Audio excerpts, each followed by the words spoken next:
How can we describe the nature of the Son of God? The Son has a sovereign in nature. Siya ang may control. The Son of God is God. Na siya ang may control ng lahat. Siya ang nakakaalam ng lahat. Kung gumagawa siya ng batas, alam niya kung yan ay para sa ikabubuti ng tao. Because our God is a loving God.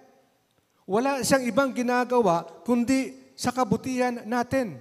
One time, ang tinuturo ko sa Sunday School ay ang Diyos ay hindi pabaya.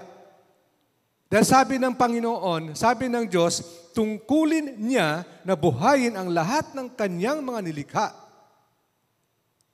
Dahil nilikha niya, He sustained lahat ng kanyang mga nilikha. Dahil mahal tayo ng Diyos.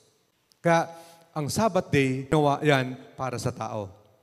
Kaya nga, kung titignan natin sa Mark chapter 2, verse 27, 28, and 29. Sabi ni Jesus, itinakda ang araw ng pamamahinga para sa kabutihan ng tao. Para sa kabutihan ng tao. So, ginawa ang pamamahinga para sa ikabubuti ng tao. And then, sabi dito sa verse 28, hindi nilikha ang tao para sa araw ng pamamahinga. So, ibig sabihin, hindi tayo nilikha para doon sa Sabbath day. In verse 29, sabi dito, ang anak ng tao ay siyang Panginoon ng araw ng pamamahinga. Malinaw na sinasabi ng Diyos na ang Sabbath day ay para sa ikabubuti ng tao. Pero ang tao hindi nilikha para sa pamamahinga. Ngunit ang pamamahinga ay para sa Diyos. Kaya nga, sabi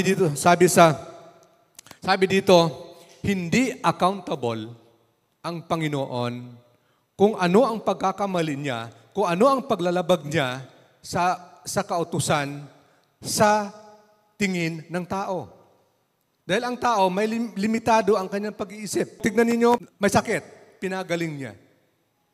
Kung tayo yon, may malawak na pag-iisip, bakit natin ito tolerate yun? Bakit natin uusigin natin ang nagpapagaling? Dapat pa tayo magpapasalamat dahil gumaling ang ating kasamahan.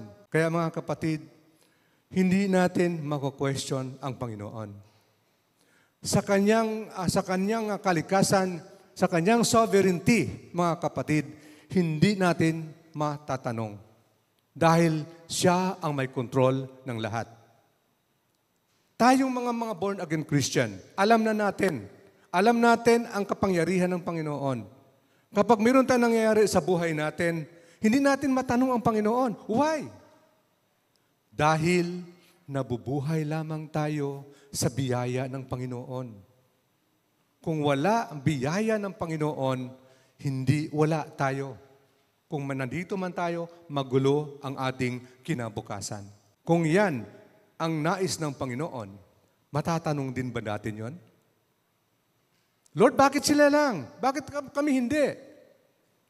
Dahil sinabi ng Panginoon, in Romans chapter 9, verse 15, sabi niya, nahabag ako ang nais kong kahabagan. Maawa ako sa nais kong kaawaan.